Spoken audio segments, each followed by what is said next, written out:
Thanks for joining. My name is Fernando Leon. I am the founder of the MSP Corner, and today we're going to discuss a template that has been invaluable to our MSP for generating new business.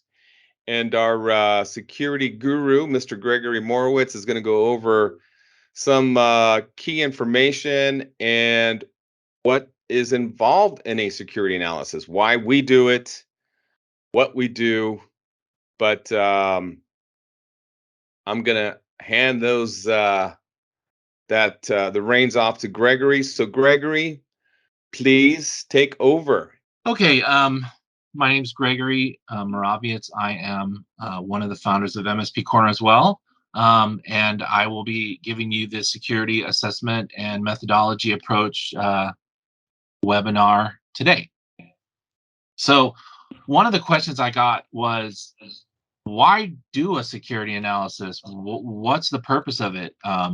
And the answer to that, there's a shorter answer to that, but the reason why we would do a security analysis is that the customer has some sort of requirement.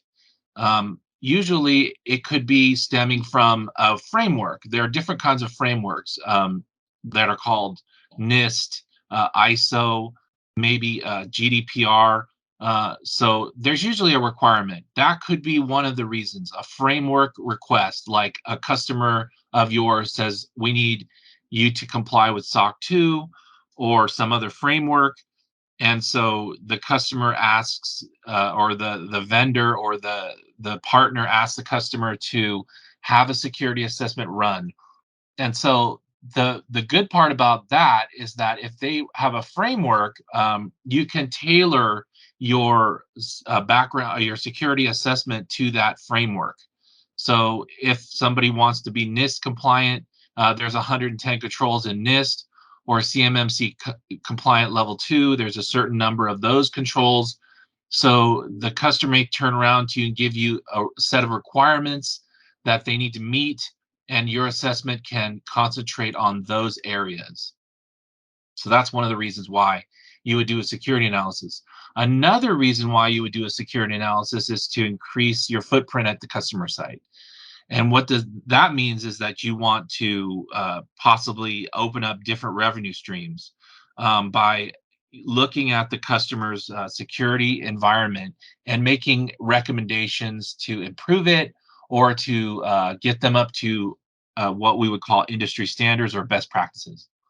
And best practices nowadays are pretty much well known for the security arena, like multi-factor authentication, antivirus, next generation firewalls, etc. So you would want to make sure that your customer just had the basic level of protection and was following a lot of the rules that would allow them to possibly use those types of work that you've done to make a framework enabled, like GDPR or NIST or something like that. So all of the work you may do for your customer on one end may allow them to be qualified to work on a framework or to be SOC 2 compliant or ISO compliant.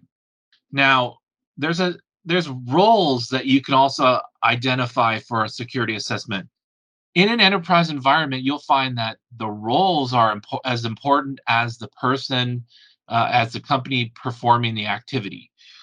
In some of these enterprise or larger companies, you may be delegated a role. You might be a person that is looking at firewalls, for instance, or you might be a person that has been delegated a different set of roles that may be part of that particular kind of assessment. So you might be concentrating on firewalls and firewall rules, or you may be looking at policies and procedures, or you may be looking at their antivirus or their backup or their disaster recovery type of scenarios. So your role may change in an enterprise or a large organization versus being an all-in-one role when you're doing something like for a small business where you're kind of everything at once.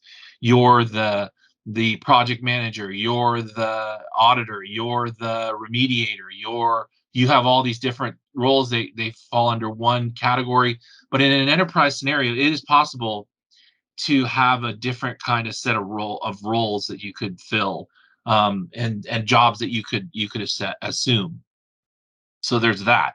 So there's that opportunity.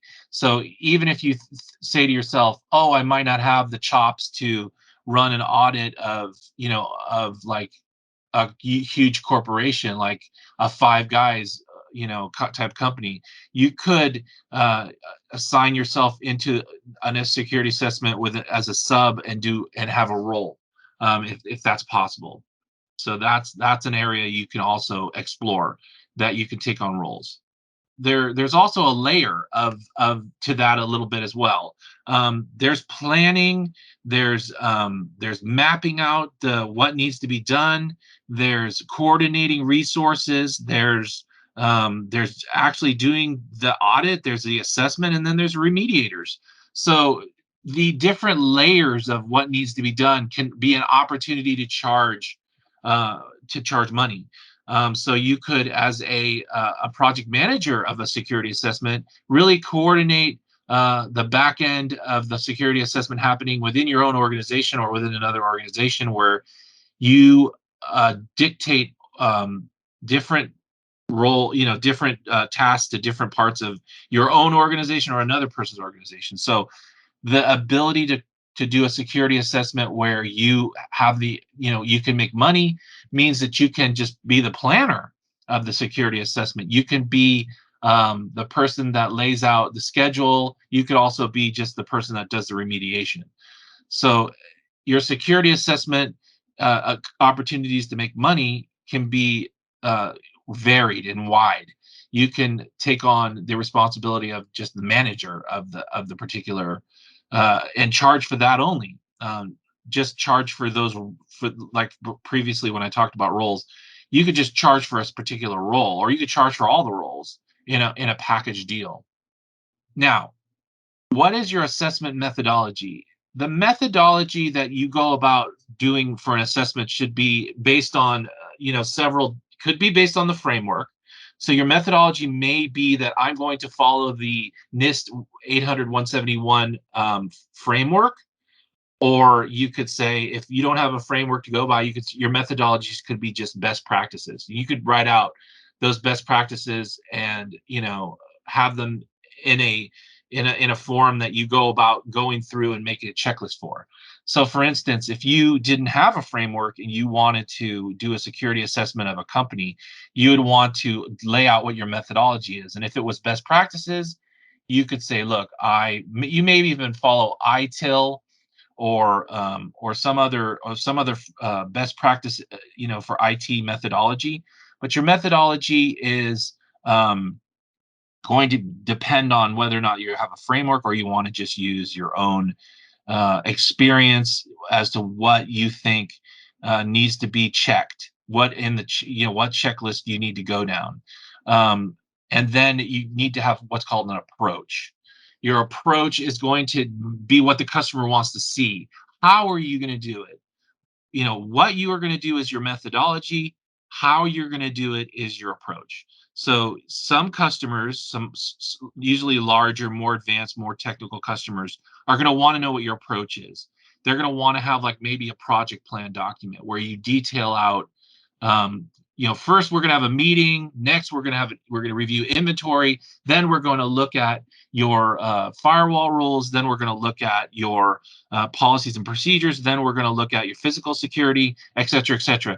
So your approach is going to be like your detailed project plan document. Usually it's either an Excel, or you can go more advanced like an Asana, or share something from Teams or something like that.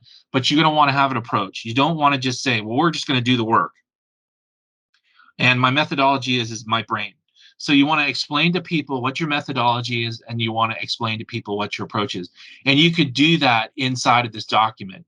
This document that is just a template that's going to talk about basically some of the things that we have gone over already. But for the most part, I'll scroll through this document a little later. But I wanted to talk about the fact that you're going to need to have a methodology, an approach, and then some sort of documentation that you need to create. Now, you can include your methodology in this document and your approach in this document, but your project plan not in this document. Your project plan really can just be an Excel spreadsheet with the task, the owner, the date that you're going to perform it, the due date, and then maybe some notes next to it. Some simple Excel spreadsheet, doesn't have to be super advanced, and but then you can also, of course, make a project plan where you have resources. More advanced, larger companies prefer some sort of, they might have an internal application or something that you can go by and fill in, and you can do that.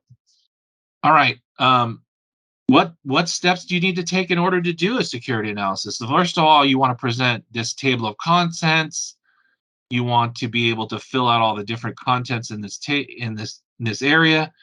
And let's start with the executive summary. So what is it you're going to do? What do they want you to do? Usually they'll tell you, and then you just repeat it here in inside of this. So they may say, we need to become NIST 800-171, and that's what you're going to produce. You're going to give them a report at the end of the day with this inside of it, and you're going to say, look, we're going to perform a NIST 800-171 based on your requirements to us. So you want to put your requirements here, and you want to put the reason why, how you got here.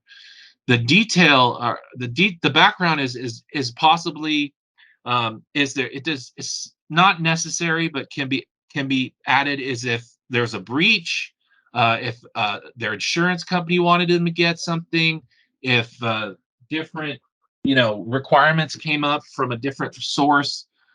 So if they've been asked to do this by a third party, or it's part of their governance or part of their that's what the background is. You want to detail what you're assessing. So if they've asked you to assess their the different particular parts of this, you're going to want to break out what your assessment scope is. It could be the whole company. If it's a small company, it could be a division. It could be a particular just their policies and procedures.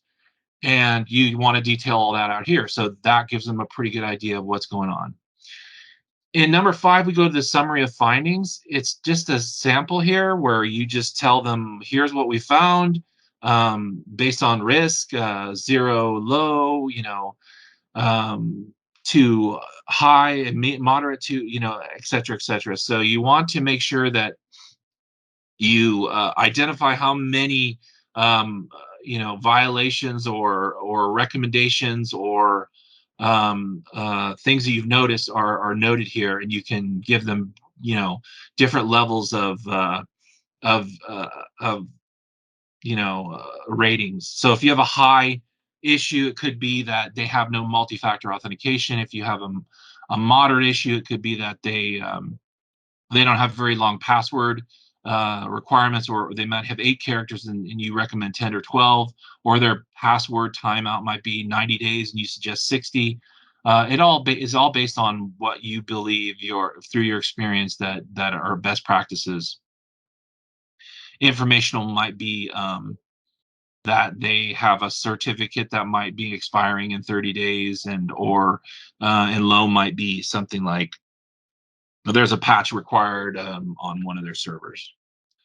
Then you want to go to your summary of recommendations. So you want to recommend what you think needs to be done to resolve those particular issues. So here we go. Assessment methodology. So the methodology, this is just a placeholder for your methodology. You're going to type out what you think are best practices. That the compliance framework, like I talked about, is NIST 800-171 or SOC 2. This is where you detail the methodology of what you're going to do. And then you want to detail out your findings here. What did you find? These templates are just placeholders. These titles are optional. You can remove it if you don't have to do any tests, or there are no tools that would help that helped you do the assessment. You don't have to put them in here. But if you did use a tool like a vulnerability scanner or an IP scanner, you're going to want to put what tests you ran. There are all different types of security tests that you can run. You can do vulnerability scans. You can have patch management scans. You can do all different kinds of things where you know, external penetration tests, web application pen tests, you know, physical security tests, that kind of thing. So you're going to want to put what you tested and what tools you use to test. And then you want to create a report, and that report is going to have these different risks. The risks are described here, easy to fix, values, how you're going to fix the items that are put, and then finally the amount of work that it's going to take to resolve it. These are just really definitions here for the customer. You don't need to change these. These are definitions that tell the customer what is it that what is it that these things mean. So they might say, what does risk assessment mean? What does high risk mean? Well, it tells you here, high risk, moderate risk, low risk, all the things I talked about before, the examples I gave, these are all described here so that you don't have to tell your customer, well, here's what low risk is, because they don't know. They don't understand risk. And then your easy to fix assessment says, look, it could be a high risk issue that has very difficult, and the time of it, you know, is going to be substantial, or it could be high risk, easy to fix, and the time is minimal. So you know, when you use these terms with your customer, they're going to understand what it means based on your definition matrix that you've built here. So it's not really like, I don't know what this means. Moderate risk, um, moderate difficulty, and low time to fix. What does that mean? Well, it all tells you here in the template so that it's easy to understand. A lot of people who don't understand these reports, this is like their key, so they can use these different definitions to make a key out of what they need to do. And then you want to make sure that you name your systems as they need to be named, and because they're going to say AD 001, what is that? I don't even know what that is. It's a system name, so you want to put in here what the system is, what its definition is, what it does for the company.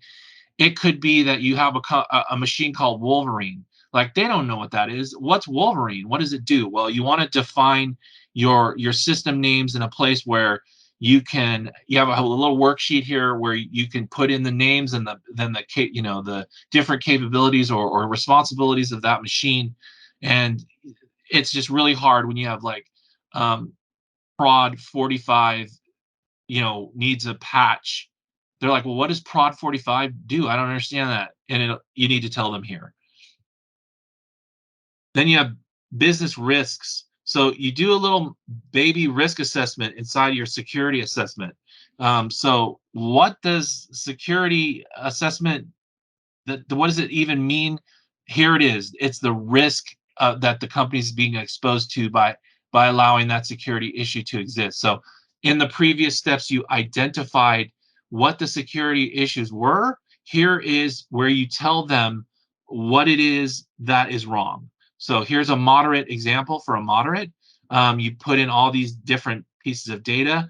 You describe what's happening. You describe what was found, what machines were impacted, et cetera, et cetera.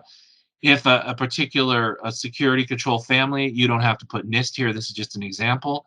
You could put SOC 2 and then refer to the SOC 2 control. So everything you need to identify a particular item that you figured out is wrong can be described here in this piece of the template. So if you have a moderate issue, you tell them when it was assessed, the date, if there's any controls that are related to. This is actually a control for NIST. IA-2 is if you look up NIST, you'll see that that's a particular control number. You could just leave that as like MFA or whatever you want to use.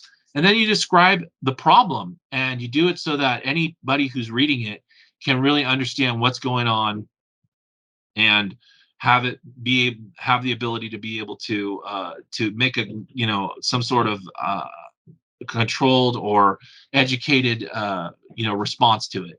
and that this will help you here. So if it's a moderate risk, if it's like a patch needs to be put in, ease to fix, moderate, here's where you use those previously identified key items, and then you describe and your findings and how you assessed it, if you ran tests on it, and then recommended corrective actions. You have enough of these in your document, it's gonna fill it out uh, nicely, and it'll look really professional that you have all these different risks identified in a nice, pretty template like this, where you're describing each item that you've discovered and how you discovered it, and what importance it has, and etc. So you can do that. So that's where this part of the template works. This is just a secondary piece where it's the same thing as over here, but without the header. There's just two of them. So they're saying go ahead and fill out more than one of them. Fill out like 30 or 20 or 15 of them, and you might get this data from a vulnerability scan. You might get this data from just an inventory, looking at their inventory, and you might get this data from walking the site and seeing that they have no video cameras, they have no physical security. They might have no locked doors. They might have no sign-in sheets. They might have no antivirus. They might have no uh, control over their computers. Everyone might be BYOD, et cetera, et cetera. So if you're capable of figuring out and understanding best practices for security, you should be able to do a good security analysis of somebody's environment, or one piece of their environment, include all the information here. Then you want to produce documentation.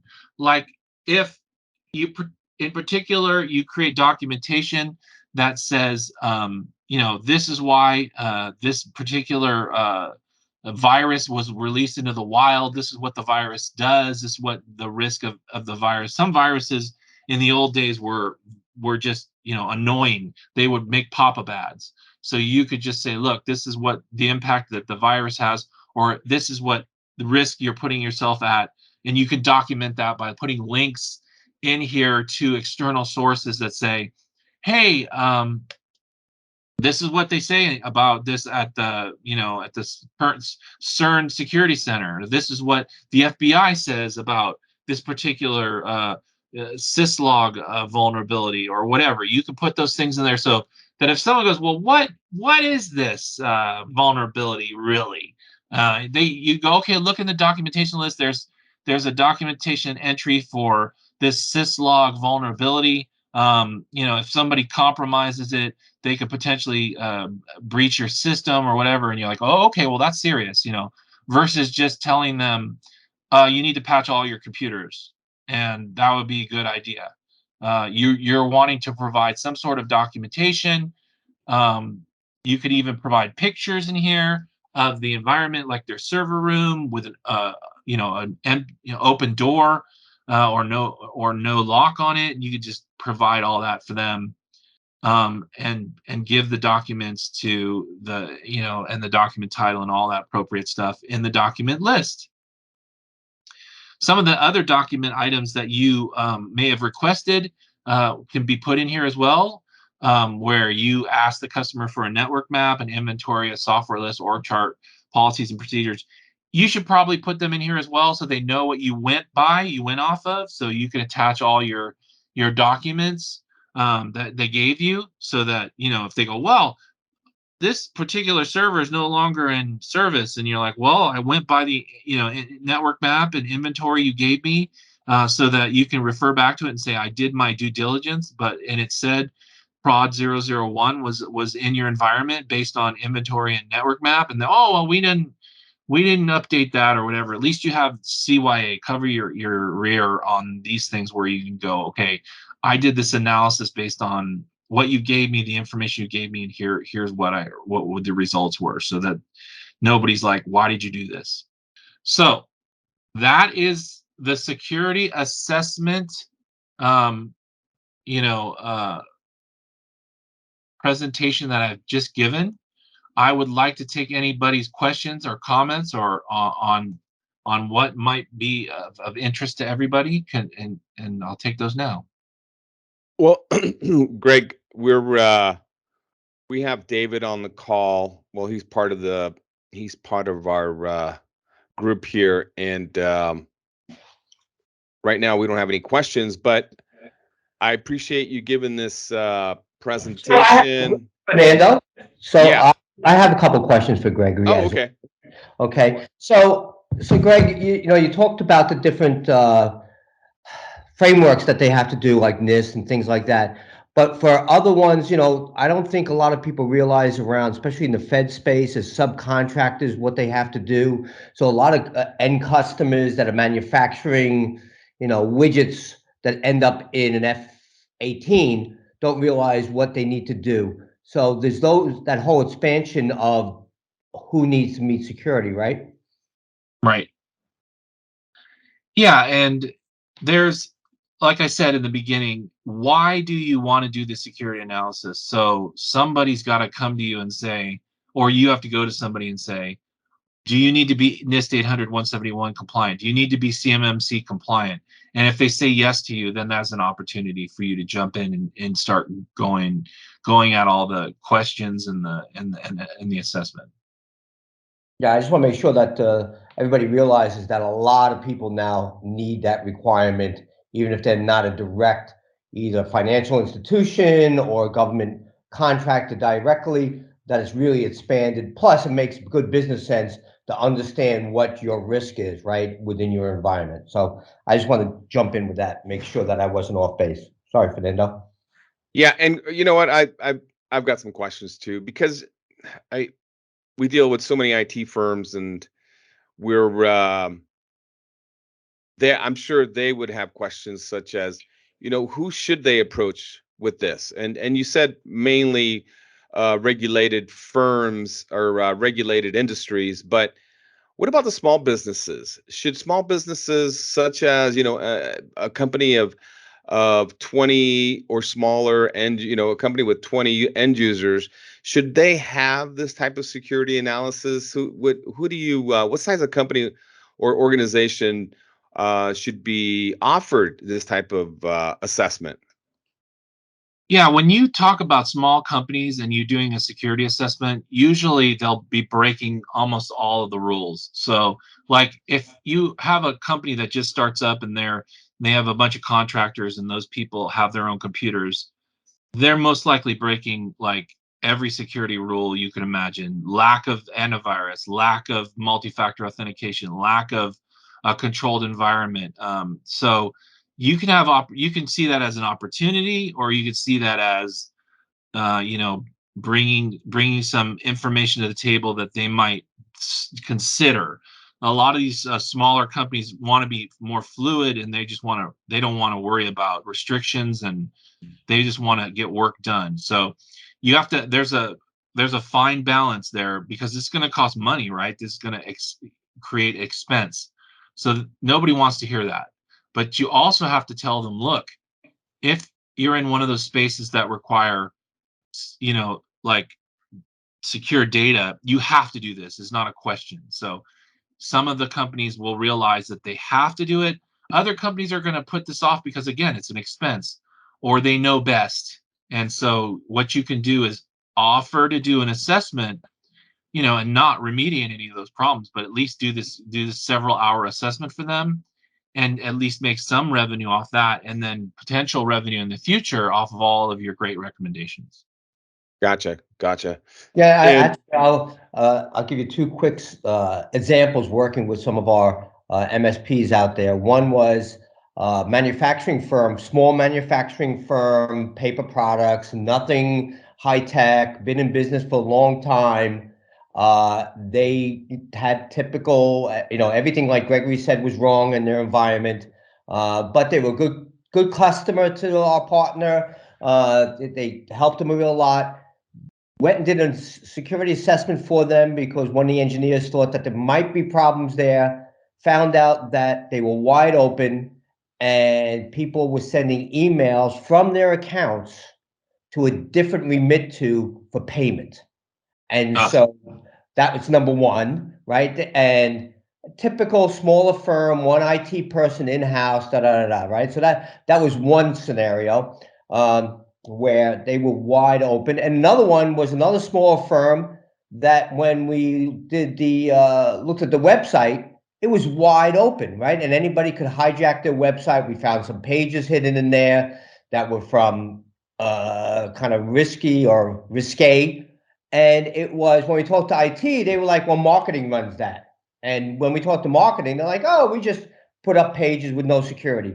So I wouldn't limit it to just having to have that framework. Almost every client out there needs to understand what that risk is. And to your point, most of them, this is an expense that they didn't plan, right? And the competition doesn't have it, because if they're not needing the framework, they're just going to see this as an expense and unplanned.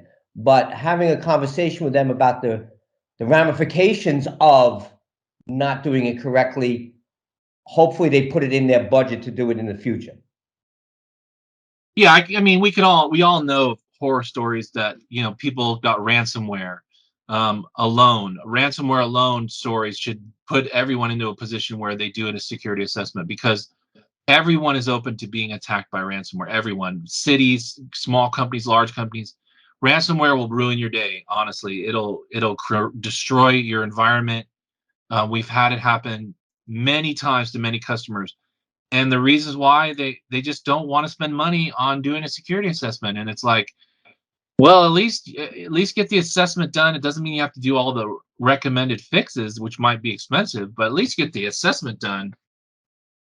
But a lot of customers think they know best. A lot, especially in this area in California, Silicon Valley, you got all of these, brains in jars that think they can do the best possible job at their own security. But having a third party or a different perspective person look at it and just say, look, you don't have antivirus on your computers. Well, we don't need it. Well, yeah, you do. Sorry, it's a best practice. And, you'll get pushback from all these different, tech companies and people that think they know better than you. But there's just best practices that everyone should follow. And you're doing a good job by pointing out things and saying, look, I see these as problems. If you don't want to accept that, at least I told you about it, and you may preserve your relationship with somebody if you get hit with a virus and they blame you, and you're like, oh no, on the third, we've done this many times, pulled up old emails that said, look, we warned you that you needed to get antivirus installed here, and you disregarded it on the 13th of 2021. And that's that can save you your business at that customer, by pointing that out to everyone, saying, look, no, I told you. Yeah, I feel like most of our clients do listen to us, but I think that this is also a great opportunity for MSPs to strengthen their position of value, right? Because we're not just a business model that provides tech support. There's lots of groups out there providing tech support. That's all they do. Tech support. They behave like firemen. It's reactive. Here we're being proactive, and we're taking a preemptive approach to a ransomware scenario, right? So I think this is something that needs to be educated. Doesn't need to be pitched. I think you just need to educate your audience or your clients and your prospects that these type of analysis do need to occur. Now, what you just said a little bit ago is a great segue into um, discussing why David is here, because some of these guys are spread too thin, right? They're one or two or a handful of techs working at one MSP. They're just stretched to the gill. They don't have the skill set. They don't have the bandwidth. And this is where David and Jim Coleman step in and help these MSPs not only fill that gap of skill sets, but help them line them up with organizations that can help them deliver a 24/7 SOC or a white label 24/7 SOC. Because David's got all kinds of resources. Jim and David are heavily backed by resources that will step in for IT firms. They will identify themselves as their IT firm. So David's got a lot of data on that, and David, this is a great segue for you to, give a little pitch on what you have to offer small IT firms. Thanks, Fernando. So, as Fernando said, my partner and I, Jim, we own Integrid, and Integrid is look at it as a portfolio management company that works with MSPs to help them be able to scale either up or down or even sideways on what the technology is. And we have also partners that we call providers that have all these different skills.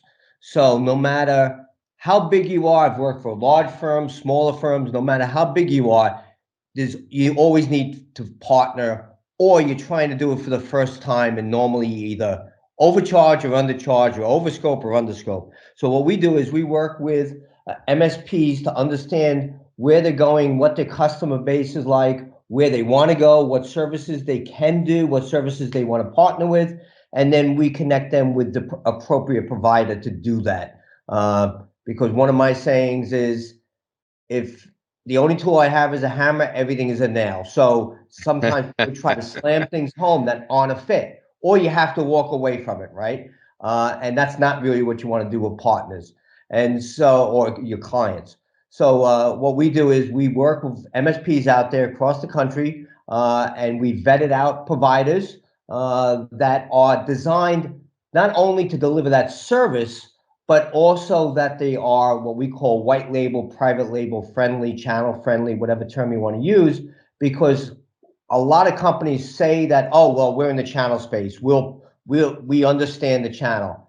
They don't have a clue. They don't understand the pricing. They don't understand the terms and conditions. They don't understand what it takes from a sales engagement standpoint, all those things. So we vetted out providers across the country that can deliver the different services across the complete portfolio of what a MSP would want to offer to their end customers.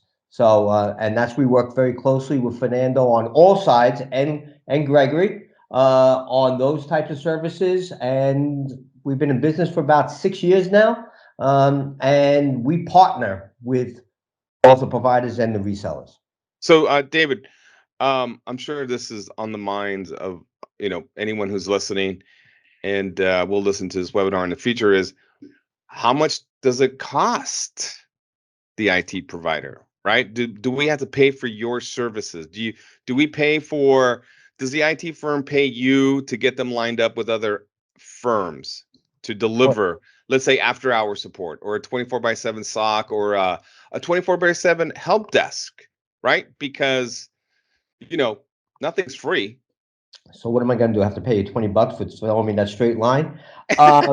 No, actually, thank you. And I didn't want to, wasn't sure about going that far down. So we do not charge for our services. I grew up with put your money where your mouth is.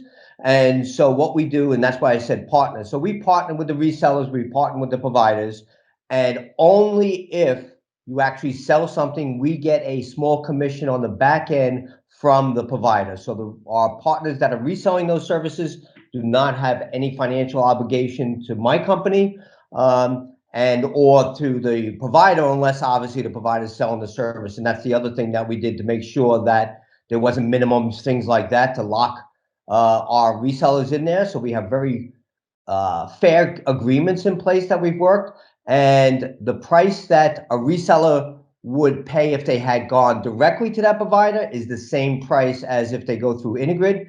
And the reason for that is that we take a lot of costs out for the provider, right? We take out the marketing costs, we take out a lot of pre-sales costs.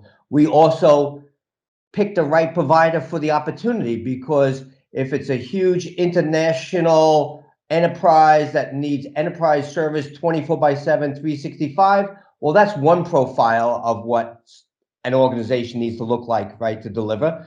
And then if it's a small law firm that's only 8x5 with 12 partners in there, you don't need that huge engine behind it. So we get the right provider for the right opportunity, and the closure rates shoot way up because it's the right price for that end customer.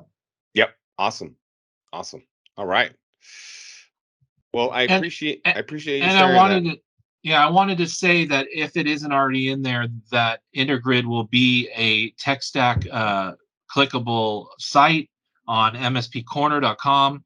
You can go to the tech stack, click on the intergrid, and then reach out appropriately from there to get some sort of interaction with them. Thanks, Awesome. Gregory. Awesome. All right. So All what, right, guys. and Fernando, right, in a couple of weeks, we're going to do one for Integrid? That's right. We, you and I have to schedule a call to discuss the process for that and getting that all set up. Yeah, and if anybody who's watching this or listening to this has any types of questions, you can send them to Fernando or Gregory or myself, and we'll see about putting that as part of the content for that. Yeah. Awesome.